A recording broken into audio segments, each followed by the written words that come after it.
Kakashi হাতাকে, যার হাসির পেছনে লুকিয়ে আছে হারিয়ে ফেলা এক পৃথিবী। সবাই তার মুখ দেখার কৌতূহল নিয়ে মেতে থাকতো, কিন্তু কেউ কখনো জানতে চায়নি কেন সে মুখ ঢেকে রাখে। তার মুখোশের পিছনে লুকোনো ছিল শুধু একটা মুখ নয়, লুকোনো ছিল অসহ্য এক যন্ত্রণা। এই গল্পটা শুরু হয় এক বেদনাদায়ক মিশন দিয়ে। কাকাশির বাবা ছিলেন এক মহান শিনবি, যার নামেই ছিল ভয়, সম্মান আর দায়িত্ব। কিন্তু একদিন একটা সিদ্ধান্ত তার জীবনে সব বদলে দিল। কাকাশির পিতা সাকুমো হাতাকে তার সাথীদের বাঁচানোর জন্য তার মিশন অসম্পূর্ণ রাখে, কিন্তু এই কারণেই গ্রামের লোকেরা তাকে বিশ্বাসঘাতক বলে উপাধি দেয়। কিন্তু ধৈর্যের সীমা তো তখন ভেঙে যায় যখন সে দেখে সে যাদের রক্ষা করেছিল তারাই কাপুরুষের মতো মুখ ফিরিয়ে নিয়েছে। তখন সে এই অসহ্যকর যন্ত্রণা সহ্য করতে না পেরে নিজেকে শেষ করে ফেলার সিদ্ধান্ত নেয়।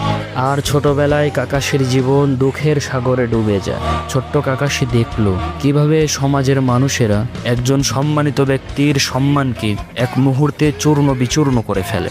সে শিখেছিল বাঁচতে হলে অনুভূতিগুলোকে মেরে ফেলতে হয়, এবং সে সেই দিন নিজেকেই ভেতর থেকে মেরে ফেলে। বন্ধু অবিটো তাকে শিখিয়ে গিয়েছিল বন্ধুদের ফেলে যাওয়া শিনবি নয়, সে একজন নিকৃষ্ট ব্যক্তি। আর সেই কথা বুকে নিয়েই সে বাঁচে প্রতিদিন। শুধু এই ব্যথাতেই সীমাবদ্ধ ছিল না তার জীবন, তার ভালোবাসার মানুষ তারই হাতে নিহত হয়।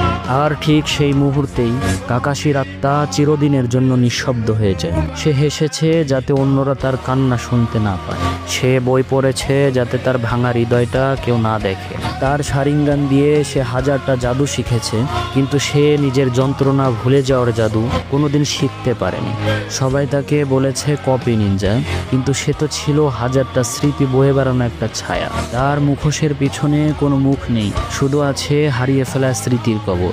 শেষমেশ সে হোকাগে হয়েছে, কিন্তু সে নিজে জানে সে এমন এক ছায়া যে তার আলো কখনো খুঁজে পায়নি।